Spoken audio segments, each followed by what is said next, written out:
यहां अगर देखो, अगर अच्छे काम करने वाले लोगों की इज्जत करेगा समाज, तो अच्छे काम करना शुरू कर देंगे हमारे बच्चे। अगर पैसे वालों की इज्जत करेंगे हम, तो पैसा कमाने के लिए तोड़ने लग जाएंगे हमारे बच्चे।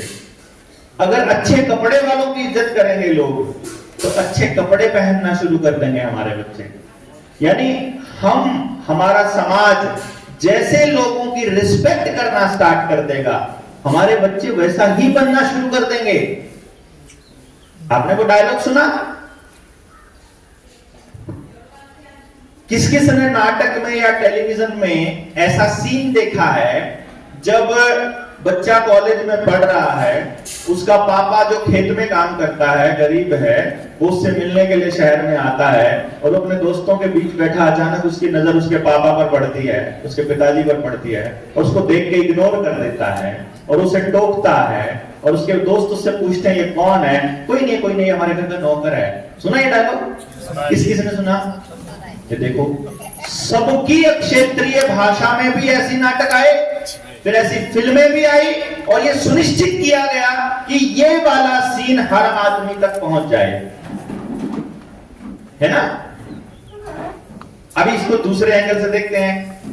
मैं एक छोटे बच्चे का पिता हूं, मान लो आप में से आपका बच्चा कभी छोटा भी रहा होगा, बड़ा भी, उसमें अगर वो सीबीएसई में पढ़ता है, तो वहां पर एक एक्टिविटी आती है जिसमें वो कहते हैं प्रोफेशन छांटने होते हैं। टेलर को सर्कल करो, किसान को सर्कल करो, है ना, पुलिसमैन को सर्कल करो, फौजी को करो। तो वो उसमें मान लो मैं 2 तस्वीर वहां लगा दूं। एक लगा देता हूं उस बच्चे के पिता की, जो कि किसान की वेशभूषा में है, और एक फोटो लगा देता हूं तड़ी पार की, जिसमें कोट पैंट पहना हुआ है। तड़ी पार तो समझते हैं ना? हमारे यहाँ की तड़ी पार मशहूर है, वैसे तो बहुत हो गए। उसकी लगा देता हूं। अब आप उस बच्चे को बोलो कि इन दोनों में से जेंटलमैन को सर्कल करो, किसको करेगा वो? किसको करेगा? अपने पिता को करेगा कभी? समझो ना, क्योंकि हमारा एजुकेशन सिस्टम हमारे बच्चे को किसी भी व्यक्ति की इज्जत करनी है कि नहीं करनी है, उसके कपड़ों से सिखा रहा है, उसके कर्म से नहीं सिखा रहा, वो कैसा दिखता है इसमें सिखा रहा है। बिल्कुल डेप्थ में जाकर समझिए इस कहानी को। आपको टीवी में भी वही सिखा रहे हैं, आपको एडवर्टाइजमेंट में भी वही सिखा रहे हैं, आपको नेता अभिनेता भी वही सिखा रहे हैं, आपको हर कोई वही सिखा रहा है। कई लोग तो मल इसलिए खाते हैं, मल समझते हैं ना, विमल, है ना? कई लोग तो केवल इसलिए खाते हैं क्योंकि अक्षय कुमार कह रहा है कि खाओ, क्योंकि शाहरुख खान कह रहा है कि खाओ, और क्योंकि अजय देवगन कह रहा है कि खाओ। इनको 3 नेता क्यों लेने पड़े भाई एक ही चीज के एडवर्टाइजमेंट के लिए? देखो ना, समझो, 3 नेता क्यों लेने पड़े?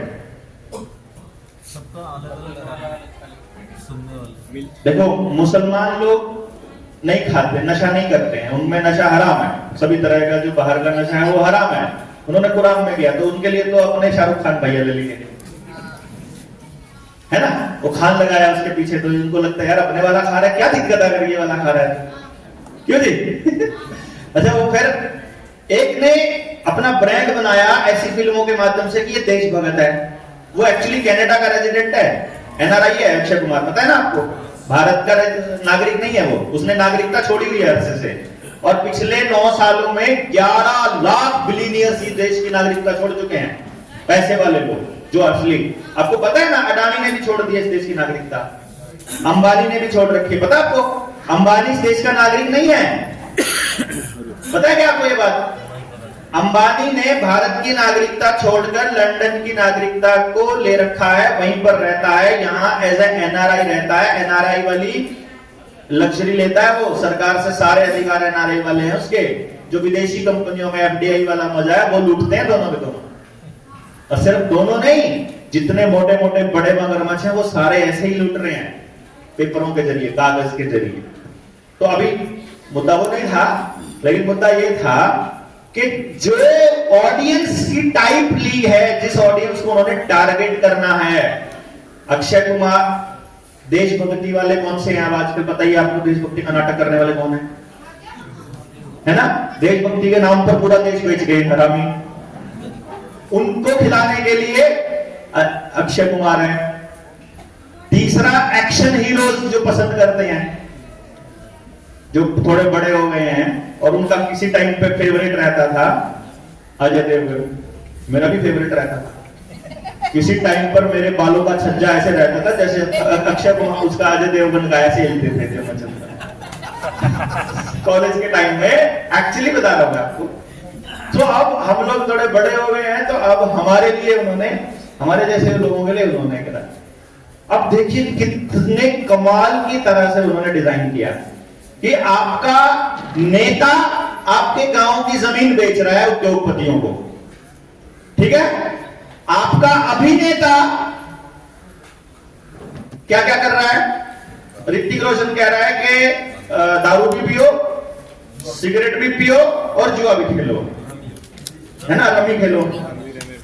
वो ताश खेलने के लिए बोल रहा है। अच्छा, ये नेता आपको कह रहे हैं, ये वाले अभिनेता कह रहे हैं कि आप जो है पान मसाला खाओ, जो लार, जैसे अनंत बोल रहा था ना कि लार एक इतनी कमाल की चीज है, उसको थूकते रहो बाहर, वो अंदर नहीं जानी चाहिए आपकी। आप पैसा अरेंजमेंट कर दिया। अच्छा, जो खिलाड़ी हैं वो आपके बच्चों को 3 पत्ती खिला रहे हैं, वो आपके बच्चों को कह रहे हैं ड्रीम 11 की टीम बनाओ, जुआ खेलो, साथ में बताते भी हैं कि इसमें जोखिम है भैया, आदत लग सकती है, थोड़ा जिम्मेदारी से खेले। छोटे बच्चे को थोड़ी पता है क्या जिम्मेदारी होती है? कम आवाज में, तो जिम्मेदारी की भाषा कम आवाज में बोलते हैं। हाँ, वो कम आवाज में फास्ट बोलते हैं तेज भी बोलते, स्पीड से बोलते हैं ताकि सुनाई कम दे। नहीं समझे? यानी नेता को, अभिनेता को और आपके खिलाड़ी जिनको स्टार कहते हैं, इनका इस्तेमाल करते हैं आपके दिमाग में वो बातें डालने के लिए जो आपके लिए जरूरी हो। जैसे अभी कल की बात है, परसों की, एक ऐसी वैश्या जो है वो मर गई, जो ये कहा करती थी कि अगर वर्ल्ड कप में अगर इंडिया की टीम अगर वर्ल्ड कप ले आएगी तो मैं अपनी नंगी तस्वीरें फेसबुक उस पर डालूंगी, इंटरनेट पे। नाम याद है ना? वो मरी किससे है पता है?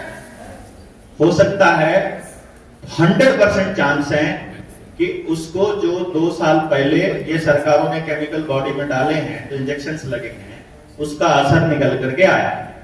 लेकिन उन्होंने उसका इस्तेमाल कैसे किया? सर्वाइकल कैंसर के लिए। देखो ना, एक तरफ खबर आ रही है सर्वाइकल कैंसर के वैक्सीन और तैयार है ना? समझ गए ना? HPV की एक तरफ तो ये खबर आ रही है, अगले ही दिन खबर आ रही है कि पूनम पांडे सर्वाइकल कैंसर से मर गई है। और उसी टाइम पे फिल्मी अभिनेताओं के वीडियो जारी हो जाते हैं कि सभी अपने बच्चों को लगवाओ, 8 से 14 साल से उम्र की बच्चियों को। बहुत दयालु हो भैया, तुम हमको सर्वाइकल कैंसर से मरने नहीं दोगे, तुम हमको कोरोना से मरने नहीं दोगे, कर्जे में दब के आत्महत्या बेशक कर लो, है? मतलब बुखार से बेशक मर जाओ, ट्रॉमा से बेशक मर जाओ, डिप्रेशन से बेशक मर जाओ, लड़ झगड़ के मर जाओ, नशे से मर जाओ, दारू के लिए तुम्हारे लिए नए ठेके खोल देंगे, तुम्हारे गांव में वेश्यावृत्ति खोल देंगे, ओयो सेंटर, ओयो के कमरे ला कर तुम्हारे गांव को रंडी खाना बना देंगे, तुम्हारे घरों को तोड़ देंगे, तुम्हारा सत्यानाश कर देंगे, लेकिन तुमको सर्वाइकल कैंसर से नहीं मरने देंगे। क्या बुद्धू समझते यार, है ना? हम तो बिल्कुल समझा। हम लोगों को समझ नहीं आता ना कि वो क्या चाहते हैं असलियत में हमसे, क्योंकि हमें एक ही पहलू दिखाया जाता है।